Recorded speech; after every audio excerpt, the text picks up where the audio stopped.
بسم الله الرحمن الرحيم.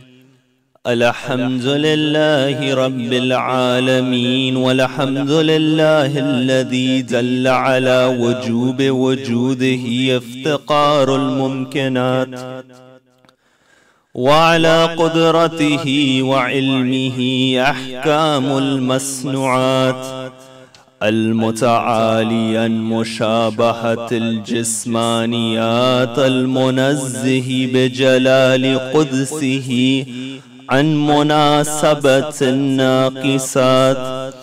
نحمده حمدا يملأ أقطار الأرض والسماوات، ونشكره شكرا على نعمه المتظاهرات المتواترات، والصلاة والسلام على صاحب الآيات، رسول المسدد المصطفى الأمجد المحمود الأحمد، أبي القاسم محمد.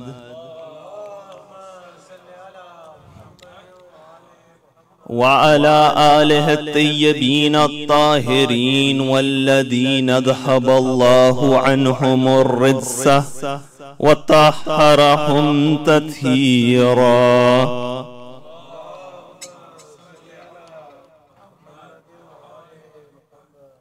أما بعد، فقد قال في كتابه الكريم: بسم الله الرحمن الرحيم.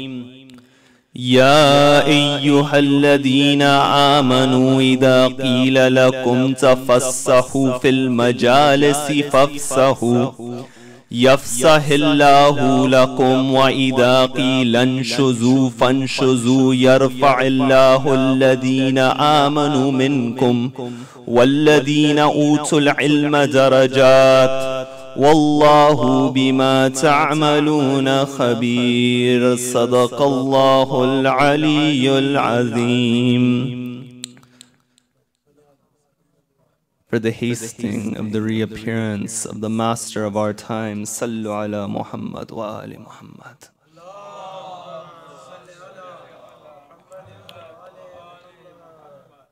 For the love of Abu Abdullah al-Hussein, sallu ala Muhammad wa ali Muhammad.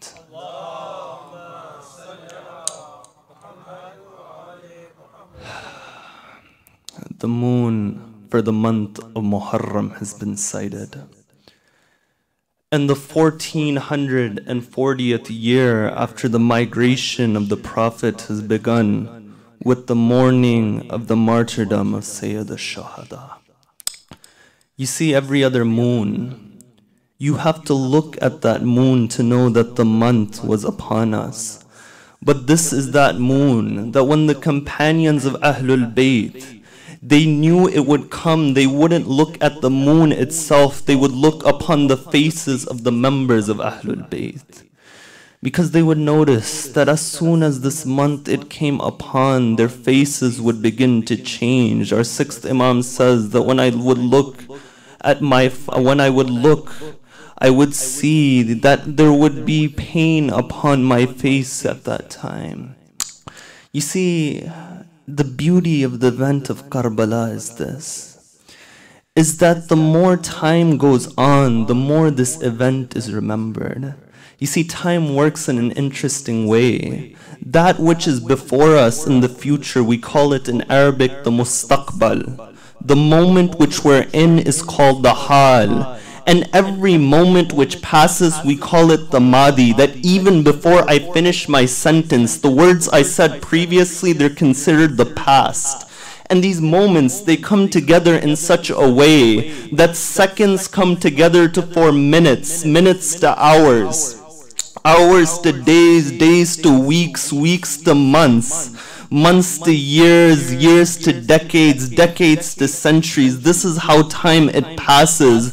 But what can I say about the martyrdom of Hussein? That despite the passing of 14 centuries, this event isn't treated like an event of the past, but rather it's treated like the event of the present in front of us. You see, what is this reality that makes Karbala so unique?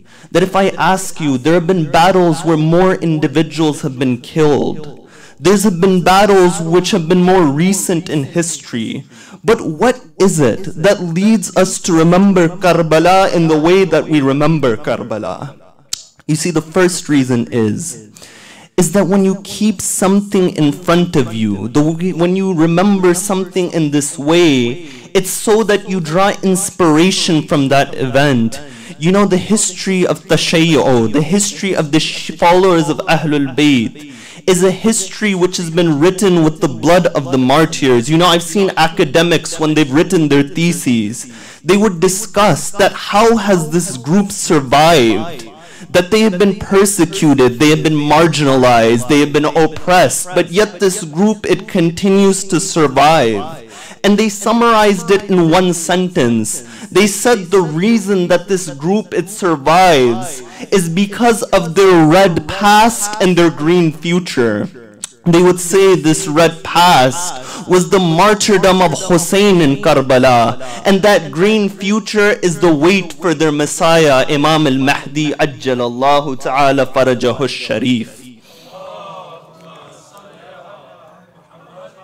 You see, what's kept this school of thought going despite all difficulties was the martyrdom of Hussein and the inspiration we gain from that martyrdom when we keep it in front of us.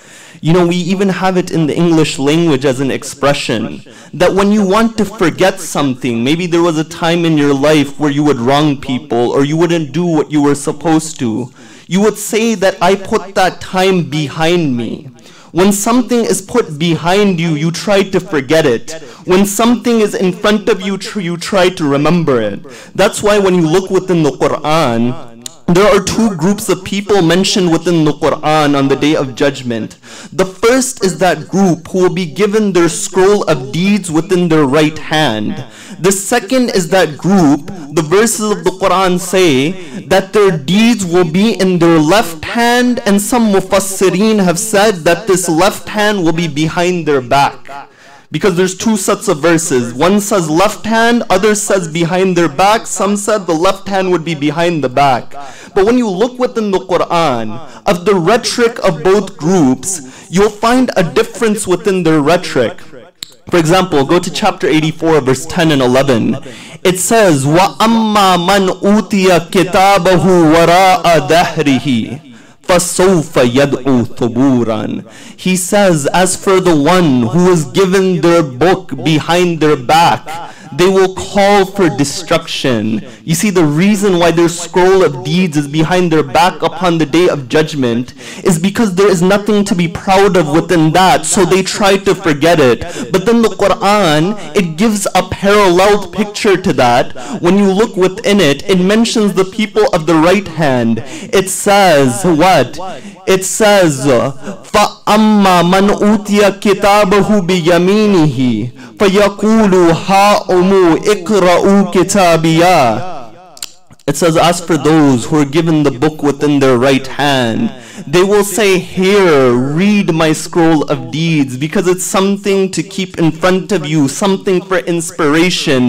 This is the difference between us and other schools of thought, that those who don't remember Karbala year in and year out, they viewed Karbala as a political struggle between two kings, which would put a blemish upon their history. But as for those who viewed as Karbala as a revolution to save the entirety of Islam, they keep Karbala in front of them. They remember Karbala year in, year out. This is the first reality, how to this event it survives, how we remember it like the present.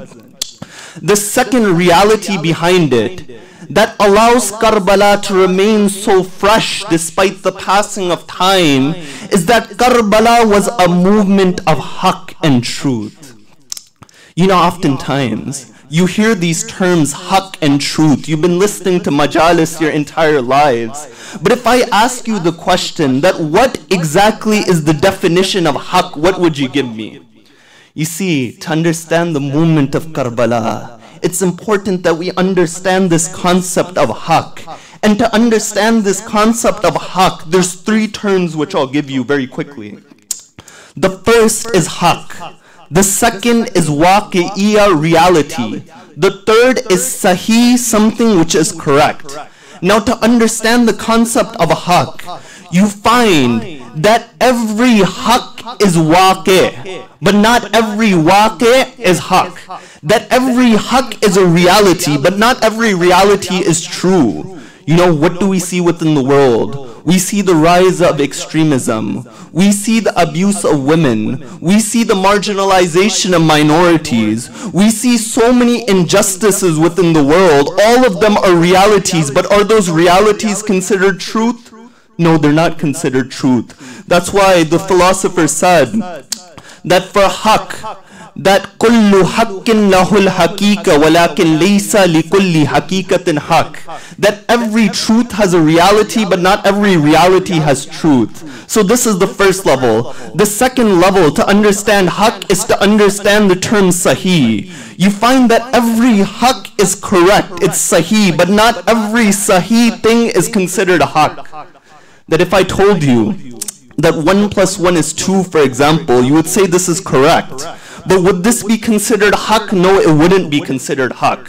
So what is the qualities of haqq? You find haqq in truth has two defining features. The first defining feature of a haqq is what is permanence and baqa. And you know, this can be proven through the Quran. When you look at chapter 17, verse 81, it says, وَقُلْ جَاءَ الْحَقُّ وَزَحَقَ الْبَاطِلِ إِنَّ الْبَاطِلَ كَانَ زَهُوقًا. It says the truth has come and falsehood is vanished, for falsehood was bound to vanish. You see this verse explicitly, it gives the idea, it gives the concept that falsehood is a vanishing thing, but implicit within the verse is that truth is what? Truth is a permanent reality. You want to understand why Karbala is so timeless. Look at the reality of Karbala as a movement of truth. That's why when Sayyida Zainab, when she went in towards the court of Yazid, she looks at Yazid, she says to him, فَقِدْ كَيْدَكْ وَاسْعَ سَعْيَكْ وَنَاسِبْ جُحْدَكْ فَوَاللَّهِ لَا تَمْهُ ذِكْرَنَا. She says, oh Yazid, plot your plots and try your best and gather those around you. But no matter how hard you try, you wouldn't be able to erase the remembrance of us, Ali Muhammad. That when you look in the world, how many tried to stop the aza and the Majaalis of Sayyid al-Shuhada? That within Iraq, Saddam would stop people from going towards the shrine of Imam al-Hussein. But go towards Iraq today, where is the mention of Saddam? Look how many go to the shrine of Sayyid al-Shuhada. Look at Mutawakkil within history, that how many times did Mutawakkil destroy the shrine of the Imam? But today, where are the palaces of Mutawakkil? But the shrine of Hussein, it remains. But no, even go farther towards that courtyard, where one lady, Sayyida Zainab, was there as a captive in that courtyard. But those palaces, they don't remain. But within that city today, it says, welcome to the city of Sayyida Zainab. You see, this is the movement of the remembrance of Ali Muhammad. This is Karbala as a permanent reality. This is the first quality of Karbala as a movement of truth. The second quality of truth is lahul atar. That truth is something which benefits. That's why when you go towards the Quran in chapter 13 verse 17, it says anzala minas samai ma'an فَصَالَتْ أَوْدِيَةٌ بِقَدْرِهَا فَاحْتَمَلَ السَّيْلُ زَبَدًا رَابِيًا. Then it says what? It says وَمِمَّا يُوقِدُونَ عَلَيْهِ فِي النَّارِ ابْتِغَاءَ هِلْيَةٍ أَوْ مَتَاعٍ زَبَدٌ مِثْلُهُ كَذَلِكَ يَضْرِبُ اللَّهُ الْحَقَّ وَالْبَاطِلَ. What does the verse say? It says, He is the one who sent down water from the sky so that it can fill the valleys, and when it fills the valleys, the torrents, they carry impurities, they carry frost with it. You know, you've seen that when there's a current, a high pressure current, oftentimes many of the dust particles and impurities, they'll come upward within the current.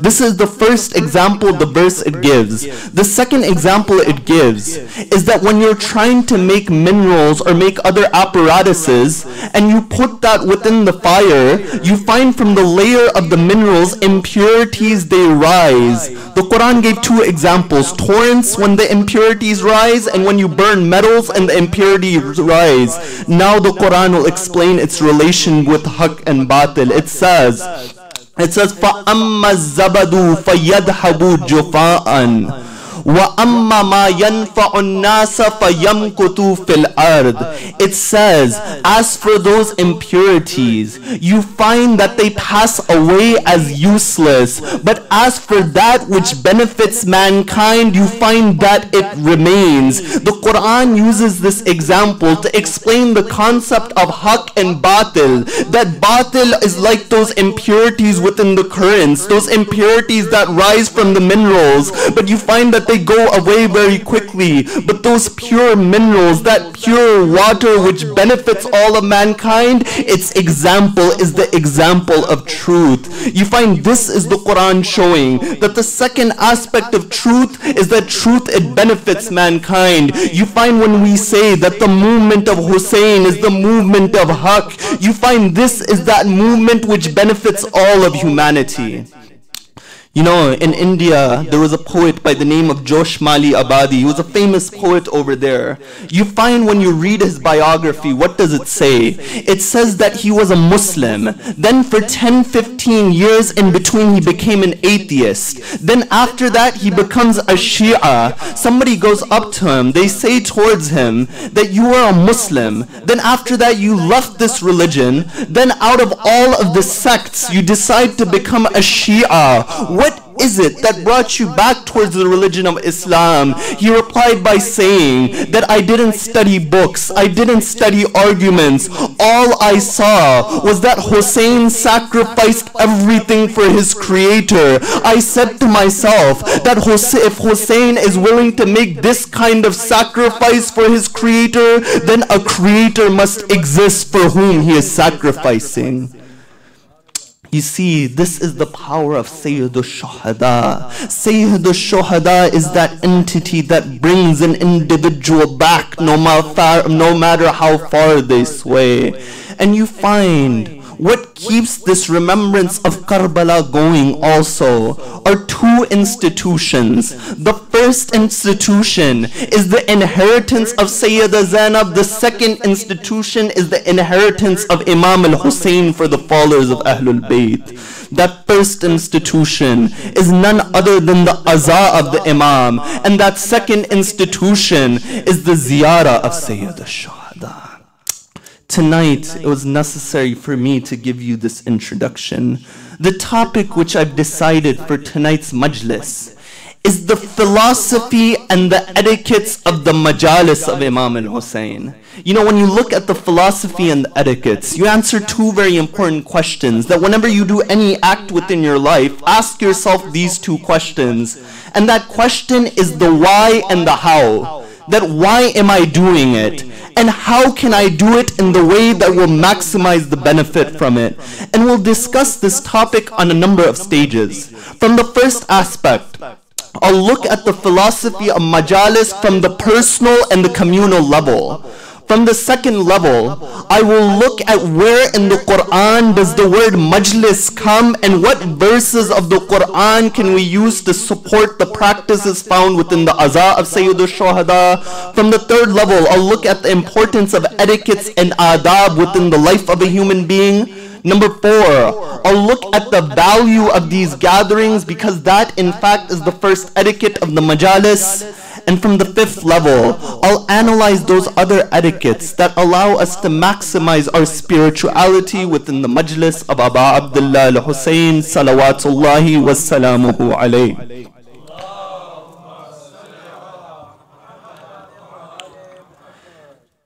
You find when you come towards the philosophy of the Majlis of Imam al-Hussein This discussion really is a discussion on two levels. The first level is the personal level. The second level is the communal level. You find from the personal level, there is a number of philosophies that come up as to why we carry out the Majlis of Imam al-Hussein.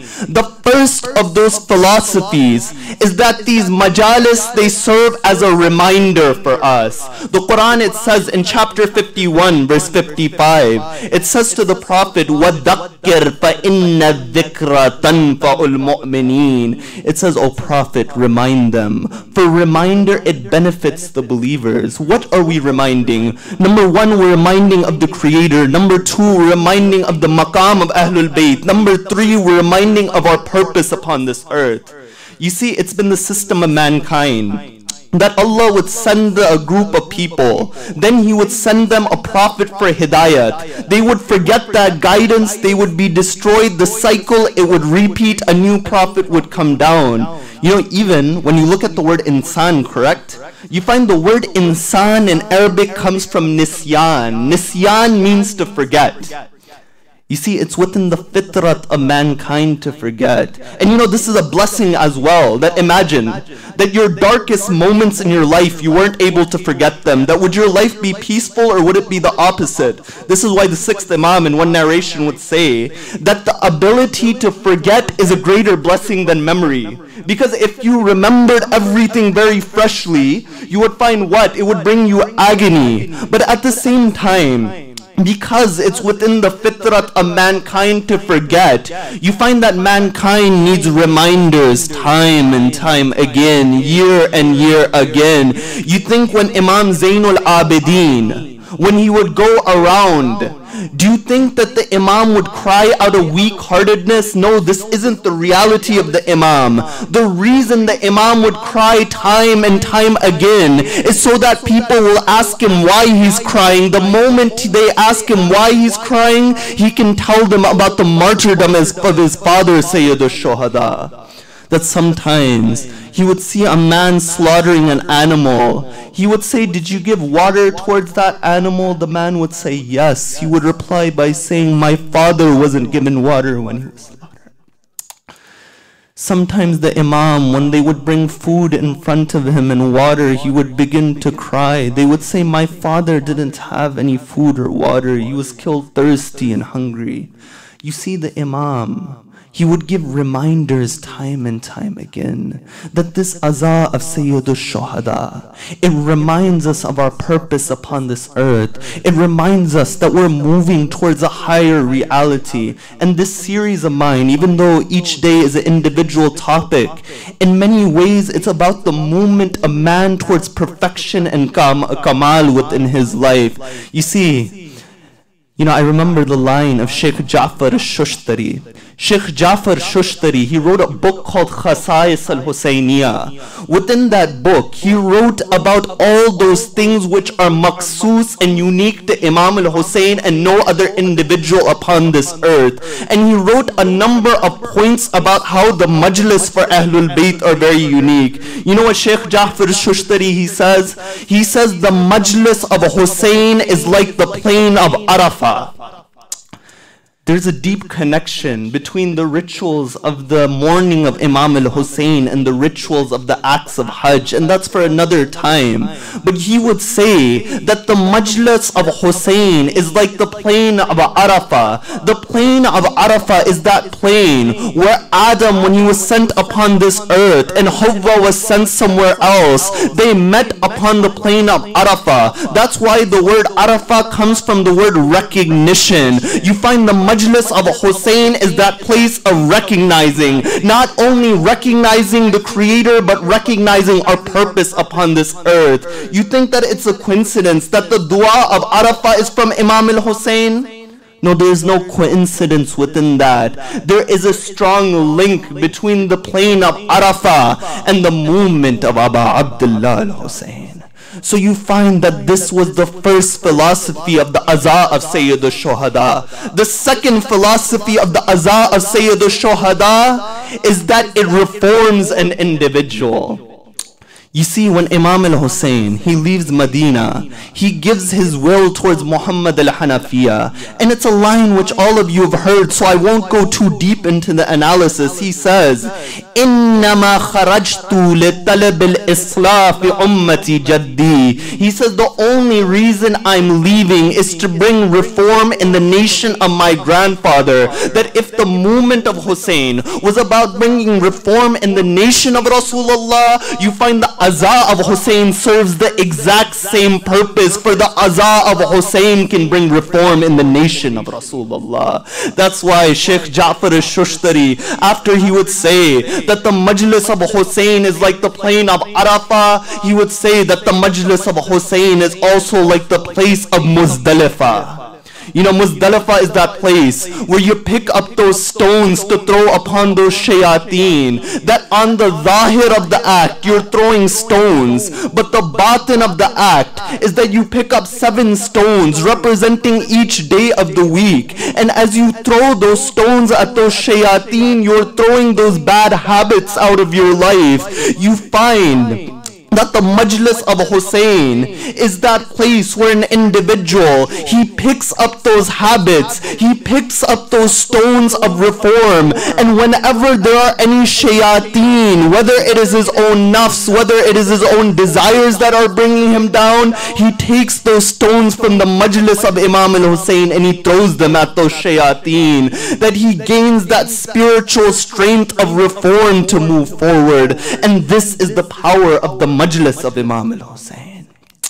You see, I discussed these 2 points, they can be applied to the communal level as well. But when you look specifically towards the communal level, what is the philosophy of the Azaa of Sayyid al-Shuhada? One more time, I'll go back to Khasa'is al-Husayniyah. Sheikh Ja'far Shushtari would say, once more he would say, that the Majlis of Hussein is like the plain of Mina.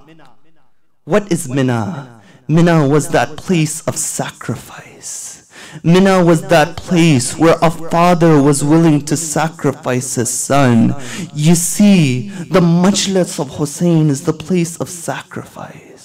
That we sacrifice our positions in order to serve Imam al-Hussein. I've seen with my own eyes in Karbala that there have been people who waited 25, 30 years, doctors, PhDs, engineers, only to use a broom to clean the mausoleum of Imam al-Hussein. That isn't this sacrifice at one level?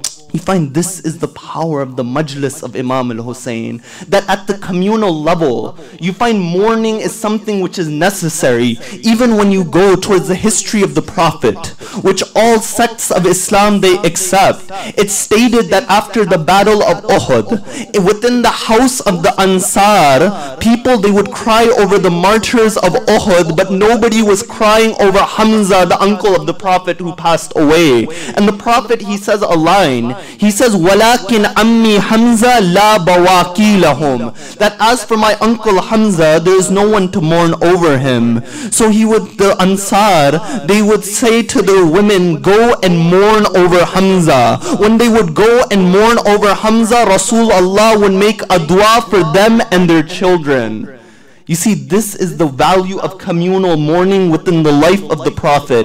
And it's stated within history that whenever anyone would pass away, the women of the Ansar, first they would cry over Hamza, then they would cry over their own martyrs or their own people who passed away. When we have a Majaalis of Isal Thawab of Ajr, you find we do the same thing. For Hamza was Sayyid al-Shuhada within his time until Karbala. But after Karbala, Imam al-Hussein is Sayyid al-Shuhada mutlaqan within this world until the Day of Judgment.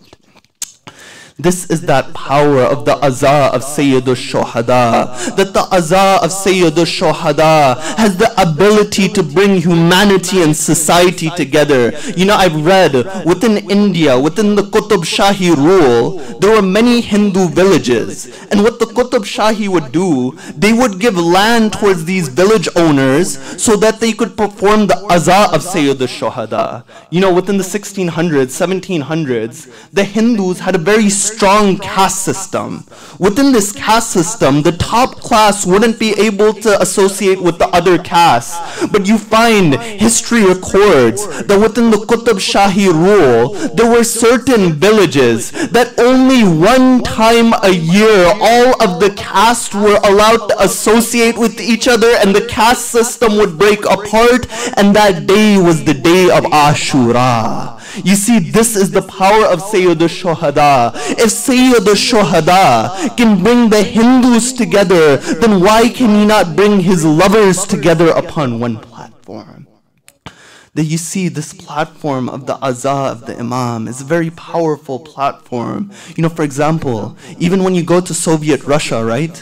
There's communities in Soviet Russia that at that time, whenever there would be a majlis for Imam al-Hussein, you would find that they would get there in a circle, they would put their hands within their shirt, they would do matam like this. Even today, many of those communities in Russia, they carry out this tradition. They found that within that time period, it was necessary for them to keep the movement and the remembrance of Karbala alive, to hold on towards that faith within that country where they would promote communist ideology, where they would promote atheistic ideology. You see, this is Karbala as a revolution. You know, the tradition, it states that why Karbala like this? The tradition, it states that the 8th Imam, he comes out on the day of Ashura. His amama, his turban isn't upon his head, and he would be mourning. They said to the 8th Imam that why are you mourning like this? So many years have passed since the killing of your grandfather. You know what the Imam replied by saying? He replied by saying, I don't want the people to forget Karbala in the way they had forgotten the event of Ghadir. That they forgot the event of Ghadir. But the A'imma, they emphasize the Azaa of Sayyid al-Shuhada in such a way that until the day of judgment, this act will not be forgotten. You find even the 5th Imam, when he writes his wasiyah towards the 6th Imam, he says for 10 years carry out the Azaa of Sayyid al-Shuhada at the place of Mina. I say, why the Azaa of Sayyid al-Shuhada and Mina? Why not within your home? Why not within the Imam Barga? Why not within the Masajid? It's because at Mina, Muslims from all over the Muslim Ummah, they gather. When they gather from all over the Muslim Ummah, and the Majlis takes place at the place of Mina, you find it was an ideal opportunity for the message of Imam al-Hussein to spread. This is that reality of the movement of the Imam. But the question comes up is that this Azaa, it has so many philosophies behind it. Is there a place for this concept within the Holy Quran? And the answer is yes. That when you look within the Quran is a book of guidance for every act. That the Quran itself says, Inna hadal Quran yahdi lillati hiya aqwam. That this Quran guides to that which is upright. You find within all of the Quran, there is one spot where the word Majaalis, it comes up. Majaalis is the plural of Majlis. And that spot is chapter 17 verse 81, which states, Ya ayyuhalladina amanu, idha qila lakum tafassahu fil majalisi fafsahu. Yafsahillahu lakum wa idha qila anshuzu fanshuzu yarfa'illahu alladhina amanu minkum walladhina utul ilm darajat. It states what? It says, O you who believe, when you're told to make space within the majlis, when you're told to make space within the gathering, make space. And Allah will make space for you. And when you are told to rise, rise. And Allah will elevate you. You know, the context of revelation is this.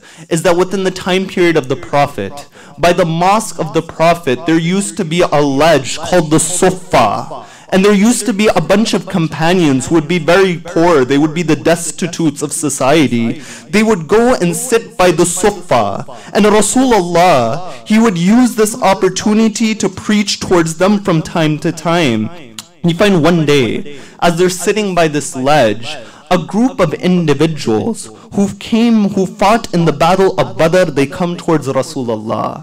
When they come towards that gathering, There was no place for them to sit. Now Rasulullah is the peak of mercy. Rasulullah, it hurt him that these individuals who fought for the religion of Islam, they sacrificed for the religion of Islam, they don't have any place to sit within the gathering. So he asked some of those companions who were sitting there to move to make space for them and to rise, because when a hall is packed, when you stand, it makes more space. You find out in that moment, there were some munafiqeen, there were some hypocrites around the Prophet.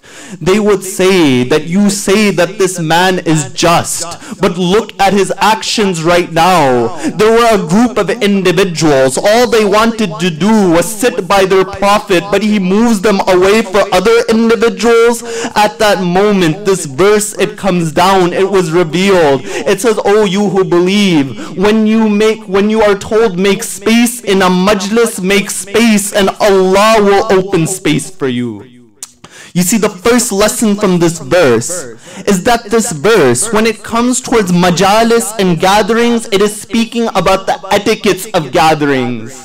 That each thing within Islam has a very important role. The second lesson from this verse is that it is showing the importance of the obedience of the Prophet. That when the Prophet tells you to do something, listen towards the Prophet, and in return Allah will expand for you. He'll expand your knowledge, your sustenance, and your position within the hereafter. You find this is that reality. You know, this verse, it shows the divine generosity. That although the act of making space in a gathering is something small, but Allah expands for that person, not because of the greatness of the act, but because of the greatness of his generosity. You find the next portion of the verse, it says, when the Prophet tells you to rise, rise. Now rise can be taken in the literal sense, or it could be taken according to the Mufassirin in the sense of rising to do an action. It's saying when the Prophet tells you to raise, raise, and what will happen? Allah will raise your position. You see, this is the concept of divine reciprocality within the Quran, that when you move towards Allah, Allah moves towards you. This is why the Quran, it says, فَذْكُرُونِي أَذْكُرْكُمْ, that remember me and I will remember you. And these are the realities from this verse. But the overarching thing which we take from this verse is the importance of etiquettes when it comes towards gatherings and majalis. This is why etiquettes has an important position within the life of a human being. As an Amir al-Mu'mineen would say, La zinata kal adab, that there is no beautification like etiquettes. That we've seen those people, their clothing looks nice, they look good from their face, it seems like they have it all, but the moment you begin to speak towards that person, all of that beauty, it goes away the moment he opens his mouth. Amir al-Mu'mineen is saying that if you want to beautify yourself, the best thing you can do is to bring etiquettes within your life. And this is the way of Ahlul Bayt alayhimus salam. That, you know, Amir al-Mu'mineen, a number of times in his life, he said, Saluni, Saluni, qabla an tafqiduni. Ask me before you lose me. But go and bring a book of history towards me that says that Amir al-Mu'mineen made this claim within the life of Rasulullah. As long as Rasulullah was alive, Amir al-Mu'mineen, not once did he say, Saluni, ask me. No, forget that. Not once did Amir al-Mu'mineen give an open sermon while the Prophet was alive. And this is recorded within history. This goes to show that Amir al-Mu'mineen is showing the importance of adab and etiquette. Or for example, when you come towards the Maqatil literature, you find that the mention of Sayyida Zainab is in many places within the Maqatil literature. But why is Kulthum not mentioned as much? You find the reality is this, is that there was an adab and an etiquette, that when her older sister Sayyida Zainab was there, the lady Kulthum would let Sayyida Zainab speak before him. This is etiquette within the life of Ahlul Bayt. And this is why Rasulullah would say, Ana adibullah wa aliyun adibi. I am the one who was taught etiquette by Allah, and Ali was taught etiquette by me. And Amir al-Mu'mineen would say, Ana adibul Mu'mineen, and I am the one who teaches the believer etiquettes. You see, this is the value of etiquettes. But if you come to the Majlis of Hussein, I examine the philosophy of the Majaalis. I examine the verses of the Quran, the verse of the Quran where Majlis comes within the verse. But what are the etiquettes of these Majaalis? And I'll mention 10 etiquettes. The first etiquette of the Majlis of Imam al-Hussein is that you recognize the value of the Majlis. Oftentimes, the reason why we don't give something its due right is because we didn't appreciate it to the level that it deserved to be appreciated. When you look within the narrations, you find narration after narration emphasize the value of the Majlis of the Imam. You find the 6th Imam, he says to his companion Fudail, he says, "Atajlisuna wa tuhaddithun?" He says, "Oh Fudail, do you all gather? Do you all have a majlis and discuss?" The Imam then says, "Inna tilkal majalis uhibbuha." Indeed, I love these majalis. You find the 8th Imam in a different tradition, he says, it says what? He says that may Allah have mercy upon the one who sits in a gathering. Man jalasa majlisan yuhya fihi amruna lam yamut qalbuhu yawma tamutul qulub. He says those who sit in a gathering where our affairs are mentioned, you find they revive our affairs. Allah will make sure their hearts don't die upon the day when the hearts they die. You see, these majalis, they put nur within the heart of an individual, and that nur is the nur of the wilayah of Ali Muhammad. That upon that day, when other hearts they die, the hearts of those who go to the majlis of Hussein with khulus and sincerity, you find those hearts they remain alive. Now I'll give you another tradition. The 5th Imam, he says, "Rahimallahu abdan." May Allah have mercy upon a servant that when he gathers with someone else and he discusses our affair, you find when this happens, the 3rd of those two is an angel asking for forgiveness for those two individuals. That when two people gather and the remembrance of Ali Muhammad is there, don't say it's just two people. The 3rd is an angel which is asking forgiveness for those two. You know, I can go narration after narration, but I remember the lines of Ayatollah Bahjat. Ayatollah Bahjat, when he was asked that how do I gain irfan and spirituality, Ayatollah Bahjat replied by saying that there are 2 ways for you to gain spirituality. Either you gain it in the shrine of Imam al-Hussein or you gain it in the majlis of Imam al-Hussein. And he would say that the majlis of Imam al-Hussein is an extension of the haram and the shrine of Imam al-Hussein. That if you can't be in Karbala, then make sure you go towards the majlis of the Imam. This is that reality. The first etiquette of the majlis is that you recognize where you are sitting. You know, not everyone has tawfiq to come towards these majalis. It's the du'as of somebody who brings you here. The du'as of a mother, and not just any mother. It's the du'as of Fatima to Zahra that bring you towards these majalis. Don't think it's something small that you are sitting over here. This is the first etiquette of the majlis. The second etiquette of the majlis is that everything that you do for Imam al-Hussein, whether it's fix the shoes, whether it's you recite the majlis, whether it's marthia, whether it's noha, whether you serve tea, everything that you do is qasd qurbat ilallah. That everything is for the reason of seeking nearness towards Allah.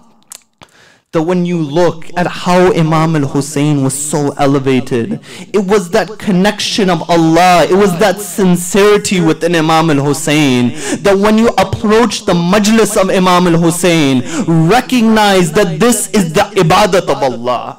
And I'm not just saying this out of oratory. Go to Al-Kafi, the 2nd volume, go to the chapter of Kitman. You find the 6th Imam, he has a narration. That narration, it says, Nafasul mahmum lana al-mughtam lidulmina. Nafasul Mahmoom. You know, Shaykh Abbas al-Qummi, he wrote a book called Nafasul Mahmoom. It comes from this narration within Al-Kafi. The Imam says, the sorrowful breathing, you know, when you go through something hard, a hardship, sometimes your breath, it becomes heavy from the anxiety. The Imam would say, sorrowful breathing for our oppression is the tasbih of Allah. وَحَمُّهُ لِأَمْرِنَا إِبَادَةً. And he would say, sadness for our affairs is the ibadat of Allah. وَكِتْمَانُهُ لِسِرِّنَا. And he would say, hiding our secrets is jihadun fi sabilillah, is striving in the way of Allah. You know, it's very interesting. When you look in Al-Kafi, right? The narrator, he says, after I heard this narration from the Imam, another person, he came up to me, he said to me, "Uktub hada bidhahab, fama katabta shay'an ahsanu minhu." He would say, write this narration in gold, for you won't write anything better than this narration. That this is the value of the azah, Sayyid al-Shahada. The second etiquette of the majlis is that you do everything qurbatan ilallah.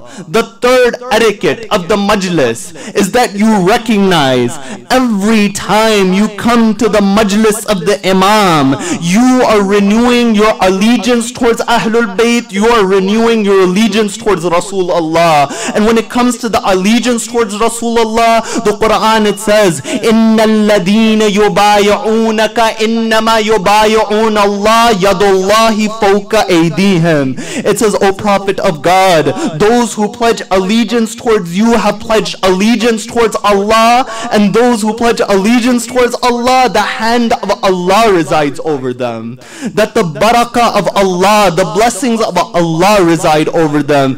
This is that maqam where you are renewing your allegiance towards Rasulullah and Allah and His Ahlul Bayt. This is the third etiquette.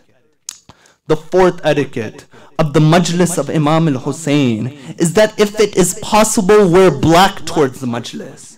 You find there are a number of narrations that talk about the benefits of wearing black clothes when it comes to a gathering of the morning of Ahlul Bayt. This is the fourth etiquette. The fifth etiquette for the majlis of Imam al-Hussein is that when you come to the majlis, come in wudu. You see, these gatherings are gatherings of spirituality. These are those gatherings where you've been invited by Fatimatul Zahra. And if you want your heart to reciprocate that spirituality, if you want to increase that level which you gain, you find that once you come in wudu to the majlis of Imam al-Hussein, your heart has become prepared to handle the levels of benefit which you're receiving within these gatherings. This is the fifth etiquette. The sixth etiquette of the majlis of the Imam is that when you come to the majlis, you come in halatul azah, you come in the state of mourning, and you sit with humility within the majlis. That oftentimes you find that people sit in the majlis, they have their phones out, or they're chewing gum within the majlis. Now this isn't something which is haram, but etiquettes have a position. When you come with etiquettes, you find you maximize the spirituality. But on the second level, don't judge anyone. Oftentimes we say that look at these people, they stand outside the majlis, they don't come in. Yes, they should be within the majlis. If I invited you towards my home as my guest, and you came towards my house, and you stood outside the entire time after coming towards my house, I would be hurt by that. Within these majalis, you are the guest of Fatimatul Zahra. How foolish is that individual who loses out on the opportunity to be the guest of Fatima. But you find at the second level, don't judge that individual, because that individual is also the mourner of Imam al-Hussein. That some are attracted towards the Noha, some are attracted towards the Marthia, some are attracted to the lectures. And you find this is acceptable, that the ideal situation is to be inside, but don't judge another individual for his actions. You find this is that when you come with humility towards the majlis of Hussein. When you sit on the ground, don't extend your feet unless you have a condition which leads you to extending your feet. When there is a majlis within your hometown, don't watch the majlis online, watch within the gathering. Yes, if you watch online, maybe you'll gain that knowledge which you gain from the lecture, but you won't gain that barakah which you gain from sitting within the majlis of the Imam. The Quran, it says, لا يستوي القائدون من المؤمنين غير أولي الضرر والمجاهدون في سبيل الله بأموالهم وأنفسهم. It says, from the believers, those who sit without any injury are not equal to those who strive with their wealth and their selves. Now this verse has a context, but the basic principle which we can derive, and this is found in hadith as well, is that the more you struggle, the more your ajr and your reward increases. The person who drives 40 minutes to the majlis, he runs after work, he makes sure everything is taken care of out of his house. You find that individual is struggling in this way, and the reward for that majlis, it increases for that individual. This is the fifth etiquette of the majlis of Imam al-Hussein. The sixth etiquette of the majlis of the Imam is that after every majlis you reflect. You reflect that where did I just sit? That what did the khatib say? What was written within the marthia, that the poet, he wrote his poetry within this way. You see, today is the first of Muharram. Arba'een is going to be 40 days from Ashura. You have 50 days until then. Rasulullah has a hadith that the one who acts sincerely for Allah for 40 days, Allah opens the stream of wisdom from his heart towards his tongue. What more opportune time is it than these days of Muharram, which are from amongst the ayam of Allah, those days of remembrance of Allah, those days of moving towards Allah. And this was the sixth etiquette of the majlis of the Imam. The seventh etiquette of the majlis of the Imam is that you make sure that you cry within the majlis. And the narrations, they state that even if you can't cry, do that which is called tabaki. Make a face as if you're crying. When it comes to everything, showing off is not permissible. But when it comes to the majlis of Hussein, even if you cannot cry and you make a face like you're crying, the imams, they encourage this action. You see, oftentimes people, they ask that I try to cry for the Imam, but why don't tears, they fall from our eyes? You see, it's a tawfiq to be able to cry for Imam al-Hussein. Go and look at the narration of Wasail al-Shia. The narration, it states that whenever anyone cries for Imam al-Hussein, Imam al-Hussein himself stands in front of that person and gives that person ijazah for the tears to fall. You know, our ulama used to say that the lutf and the grace of Allah is upon those people, that they go to the majlis of the Imam looking for an excuse to cry for the Imam. That's why you see on the day of Ashura, right? When the khatib, he goes on the mimbar, there are people, as soon as he says Bismillah, tears, they begin to fall. You find the lutf is upon these individuals, that they cry for their Imam in such a manner. You find this was the next etiquette, the seventh of those etiquettes. The eighth etiquette of the majlis of the Imam is that when those tears, they begin to fall, you make dua at that moment. You know, Sheikh Ja'far Shushtari, once again, he says in Khasa'is al-Husayniyah, he says, the majlis of Hussein, you want to know what the majlis of Hussein? He says, Annahu qubbatul Hussein. That the majlis of Hussein is like being under the dome of the Imam. That when you go under the dome of the Imam, you find that your du'as are mustajab. Particularly three du'as under the dome are particularly powerful. powerful. But you find that he writes that the majlis of the imam is like being under the dome of the imam. That whenever you have any hajat, whenever you have any problems, whether your heart is broken, whether you have family struggles, when you come to the majlis of the imam, make dua and Allah will accept that dua. For being in the majlis of Hussein is like being under the dome of the imam. You know why else does he say this? From the second level, that even if you're a traveler, when you go under the dome of the imam, you don't recite qasr, you don't recite 2 units, you recite 4 units. What is the philosophy behind this?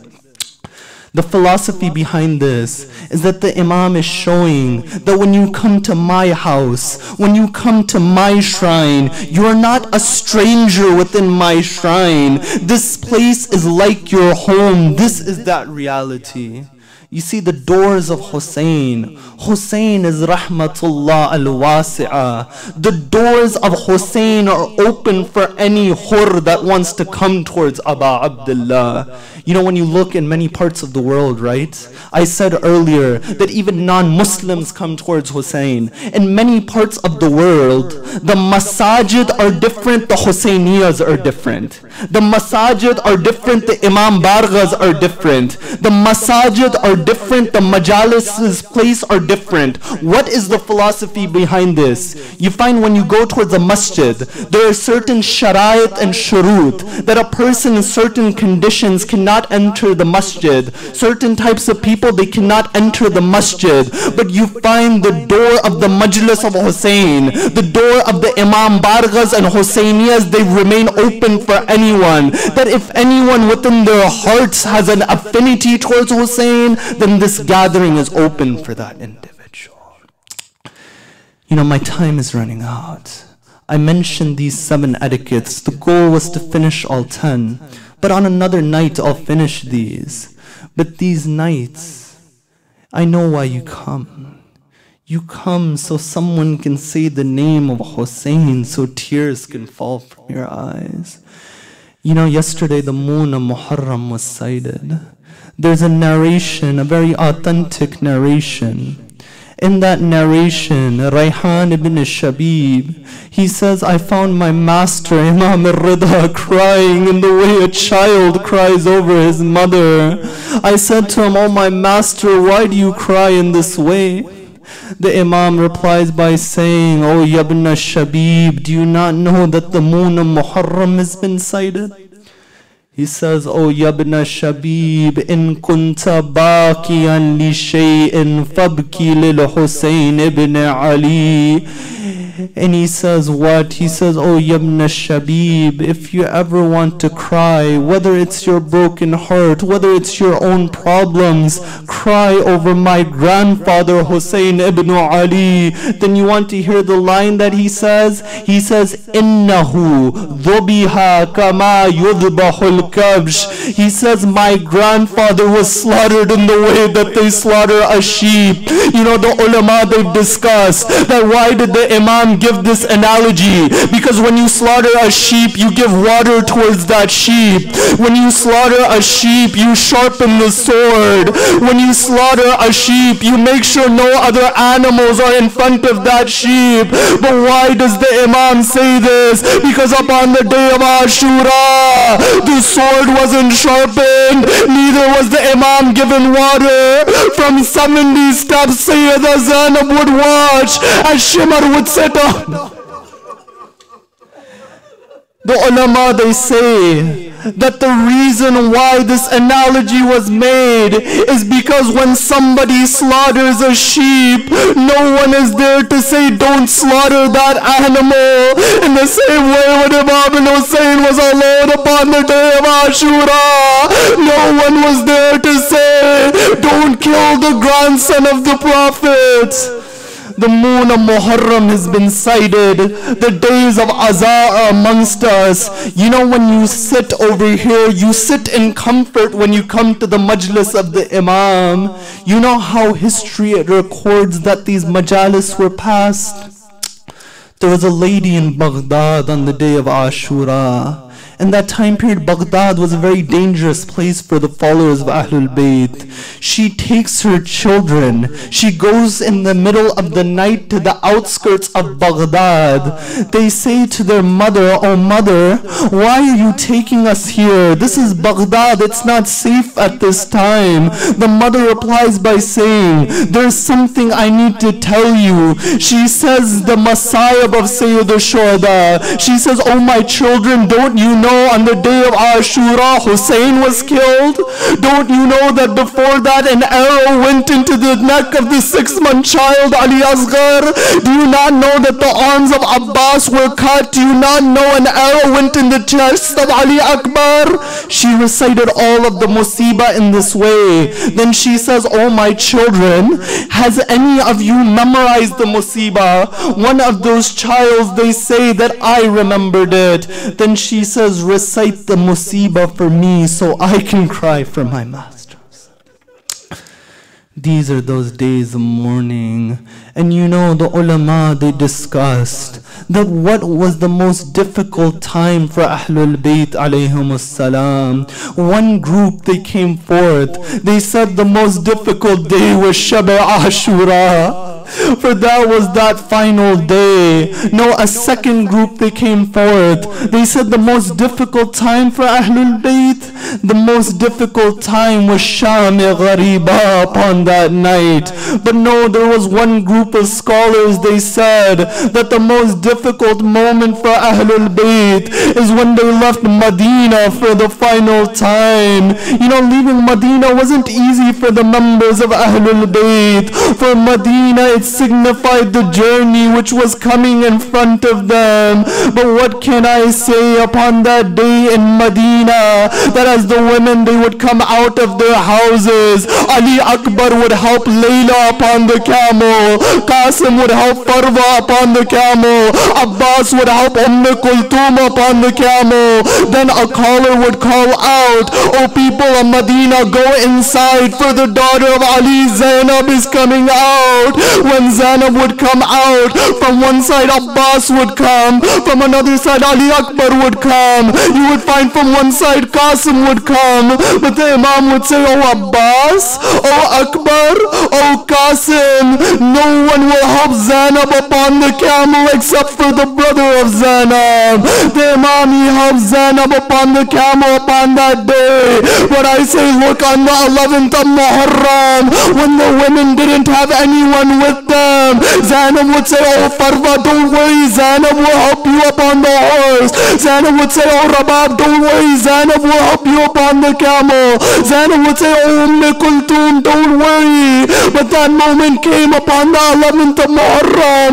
Zainab wants to get upon the camel, but there is no one to help Zainab. Zainab looks towards the Furat.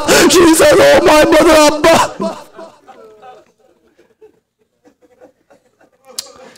This is Medina. You know, when they left Medina, the narrations, they state that the Imam, he goes to the grave of his grandfather.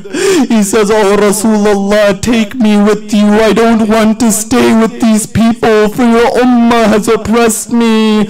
You know, the narrations, they state that the Imam, he falls asleep at the grave of Rasulullah.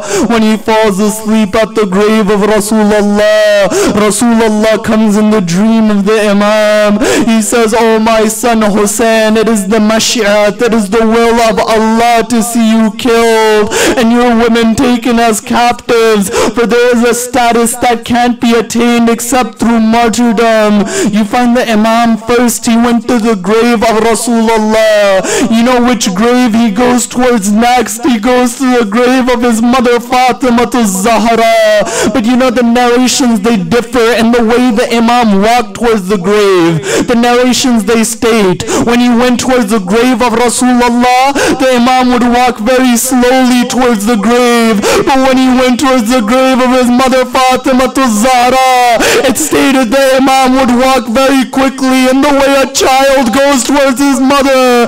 The the Imam, he goes towards the grave of Zahra. He says, oh my mother Zahra. Hussein is bidding his final farewell. Hussein, they leaves. They end up leaving Medina. You know when is the next time the people of Medina will see this Ahlul Bayt? It's when this caravan, it returns towards Medina, on the outskirts of Medina. The Imam will say to Bashir, oh Bashir, your father used to recite poetry. Bashir, do you also recite poetry? Bashir says, yes, I recite poetry. He goes towards the people of Medina. He says, Ya Ahla Yatrib, La Muqama lakum biha, Qutil al-Hussein fa'admu'i midraru.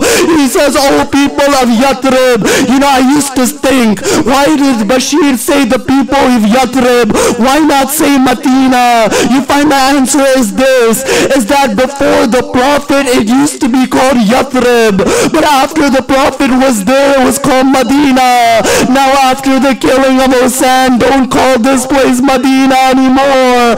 Call this place Yathrib. He says there is no place for you to stay here. And the tears, they fall from the eyes. You see, they return towards Yathrib. When they return towards Medina, the women of Ahlul Bayt, they were upon the outskirts of Medina. It stated that from the house of the Imam, there would be a girl who would come out. That girl was Fatima Sughra. She would go through the crowds until she gets towards her Aunt Zainab. She says, oh my Aunt Zainab, where is my father? Where is my uncle Abbas? Sayyidah Zainab says, your father has been killed. Your uncle Abbas has been killed. Your brother Ali Akbar was killed. In this way, she gives her all of the musibah. After that, the riwayat, it states that Sughra, she would go from one lap towards another. Sometimes she would look in the lap of Rabab. Sometimes she would look in the lap of Kulthum. Sometimes she would look in the lap of Layla. Sometimes she would look in the lap of Sayyidah Zainab. Sayyidah Zainab says, oh Sughra, what are you looking for within the laps of the women? You find Sughra says that I know my father was killed, but where is my brother Ali Asghar? Sayyidah Zainab says, oh Sughra, a time had come on Ashura when your father went to go ask for water. When he went to go ask for water, instead of water,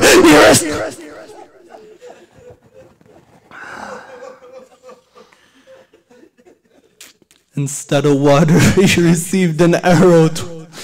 على لعنة الله على القوم الظالمين. Ya Allah, we ask upon these nights, we ask through the right of Sayyidah Zainab upon these days.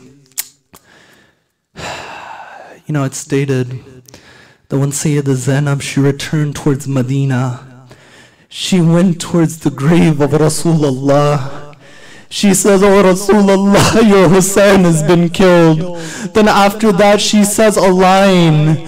She says, oh my grandfather Rasulullah, if there weren't any non-mahram over here, I would show you those marks that are covering my arms for when they used to be whipped. You find after that Sayyidah Zainab, she goes to the grave of her mother Fatima Zahra. She says, oh my mother Fatima, it's a way of the Arabs that whenever they travel, they bring something back from their journey. Oh my mother Fatima, I brought something back. I brought the shirt of your son Hussein. The narration says, Sayyidah Zainab, she puts the shirt of the Imam upon the grave of Fatima Zahra. Some narrations, they state the grave of Zahra, it began to shake at that moment. Sayyidah Zainab says, oh my mother Zahra, you can't handle the shirt of Hussein upon your grave. Zainab watched with her eyes from 70 spots as Shimar would sit on the... We ask through the right of Sayyidah Zainab that wherever the followers of Ahlul Bayt are going through difficulty, to help them within these days. We pray for those who are sick and ailing. There's a brother in Chicago, a young brother from the community whose wife has been in a coma for a number of days.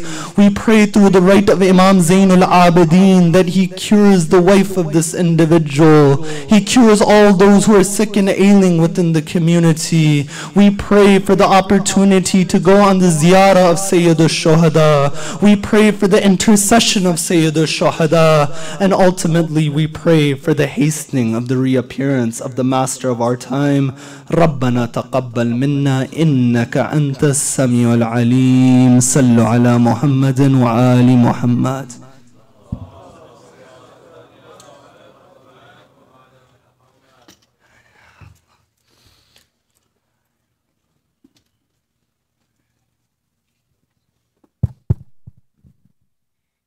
Inshallah, just in few minutes we'll start the Urdu Majlis. Muhammad wa Ali Muhammad salawat.